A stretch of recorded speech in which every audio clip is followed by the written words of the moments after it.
आलास? ये ये. आधी जरा शांत बस. मोकळा श्वास घे. आल्या आल्या केळी आणि मोदकांची लाच देऊन तुझ्या मागण्यांचं ओझं माझ्यापुढे टाकू नकोस. किंवा खरं तर यावर्षी काही मागूच नकोस.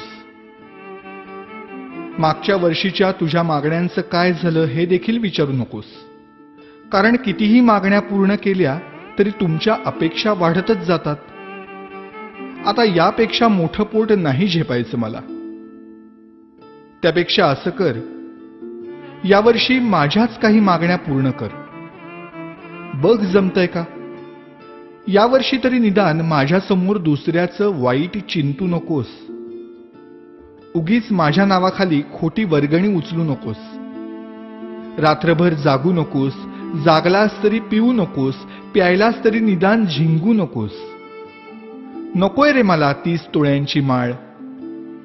जमलंच तर स्पीकरचा व्हॉल्यूम कमी कर थोडा. अश्लील शब्दातली तुमच्या गाण्यांची लिरिक्स ऐकवत नाहीत मला. आणि बघवतही नाही तुमच्या कॉम्प्लेक्सच्या गॅदरिंग मधला नंगा नाच. अशक्य होतं रे मला हे 10 दिवस तुमचा तमाशारूपी उत्सव सहन करणं. हात जोडून मागणं मागतो तुझ्याकडे. जागा हो. सुसंस्कृत हो. खोटेपणा सोड. स्वार्थ सोड. कधीतरी प्रामाणिक होऊन बघ.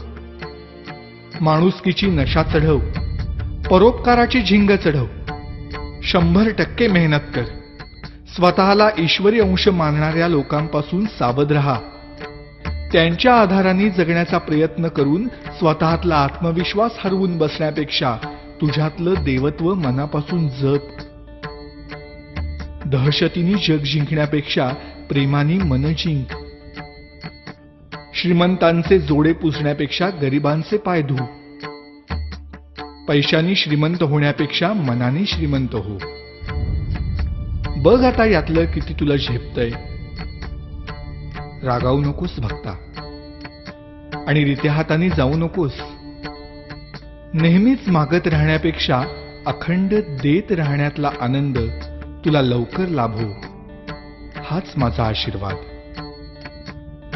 भेटूच पुन्हा.